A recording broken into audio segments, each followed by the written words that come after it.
Hello and welcome to your new moon video for the new moon of the 20th of January 2015. Taking a bit of a hiatus for a while. It's good to be back in front of the camera though, and to talk to you about the new moon energy and a very profound new moon that we're experiencing. And the moon will become new in the nakshatra or lunar mansion of Sravana. And there's a lot of very profound energy going on with this, and we're going to kind of illustrate it. But let's talk a little bit about Sravana.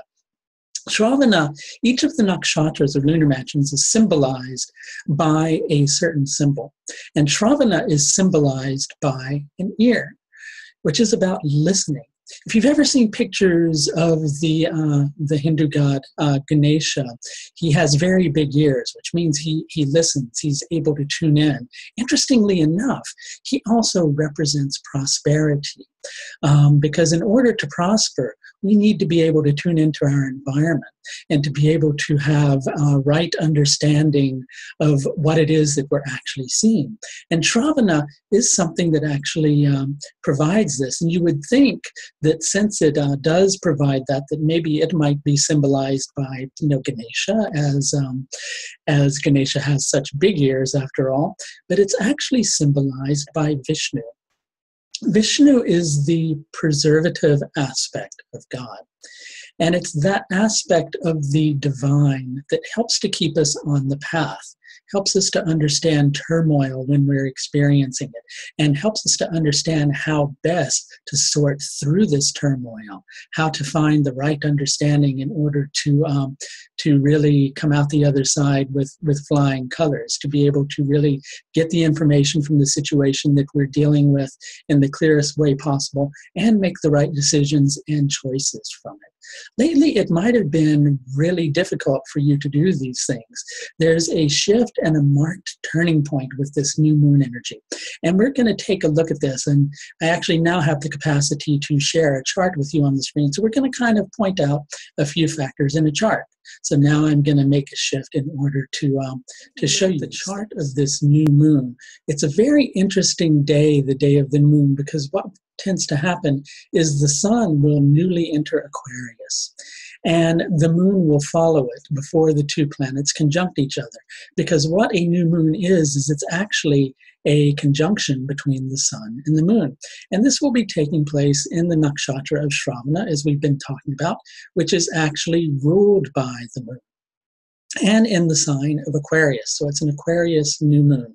One of the significations of Aquarius that's important to understand in relation to this is the concept of universalization. Now, what do I mean by that? That means when we see beyond our narrow perspective that we're so used to thinking in, sometimes speaking in, and even seeing in, and instead we see something that's bigger, that goes beyond our understanding, and we grasp that and we integrate that, and we have an understanding that's deeper than we might otherwise have the capacity to do. You add to this equation that within the same 24-hour period, you have Mars and Neptune conjuncting each other, having newly conjuncted each other. Mars being the planet of activity, Neptune being very illusionary, very watery, but Neptune has a longing that's associated with it, that although it may draw the veil over our eyes, it ultimately reveals something that's deeper to us by taking us on a bit of a journey. Both of these planets are in Shatabisha, and Shatabisha is very similar in quality to Neptune. As a matter of fact, Shatabisha is ruled by the Vedic deity Varuna, which is the god of the oceans, much like Neptune is the god of the oceans. So it's a very watery nakshatra. And because of irritability, which is a very Martian quality, because of wanting to take action and perhaps wanting to take action in a very hasty manner, things are clouded. And you may have been experiencing a bit of a healing crisis recently, but ultimately this healing crisis is carrying you to a deeper realization and a deeper recognition of who you are at heart, an understanding of your reality, an understanding of your truth from which you can move forward. in a much stronger manner. So that's pretty powerful. That's very illusionary energy, very, on one level, almost aggravating energy. And you would think that, that on one level that would be enough to create the, confusion and the chaos that you might have been experiencing. But it doesn't stop there, because we look over here, you'll see this planet that says KE, that's Ketu for the south node. And you'll also see Uranus.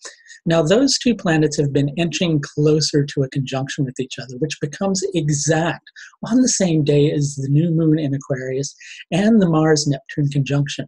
That's powerful. Why? Well, amongst the factors that make it so powerful is the fact that this is happening in Aries, which is ruled by Mars. So that exacerbates that Mars conjunct Neptune energy, right? And also the fact that it involves Uranus, which is the ruler of Aquarius. So that exacerbates that Aquarian energy a little more deeply. But both of these planets have been in a section of Aries that's called Revity. And Revity can loosely be described as being in a state of limbo. That's probably the easiest way to understand it. But if you go a little bit deeper with that, it's like one phase of your life has ended, and the next phase has not yet begun. On one level, even though you might be ready for the change, you've been protected because you haven't been quite ready for the change. Mixed in with this aspect over the last couple of weeks, you've probably had a lot of stuff resurfacing from the past, coming up for review, probably some emotional attachments that have been connecting with that have been making it very difficult for you to see clearly. And basically, Uranus is the ruler of everything chaotic and random and revolutionary. And Ketu has the capacity to unleash the energy of any planet that it comes into contact with. And it's also very erratic. So you have those two planets coming into contact with each other in Aries, and you have a lot of things that are just seeming to spiral out of control. Ultimately, Ketu leads to detachment, but it's hard to get that detachment when everything in your life is ultimately chaotic. But is it? Because what that leads to ultimately is the recognition that in order to have a change and in order to create a shift, you have to detach first.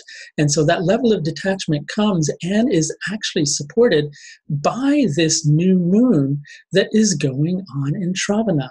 Because mixed in with that, you have this illusion, but you also have the propensity to listen, to have right understanding.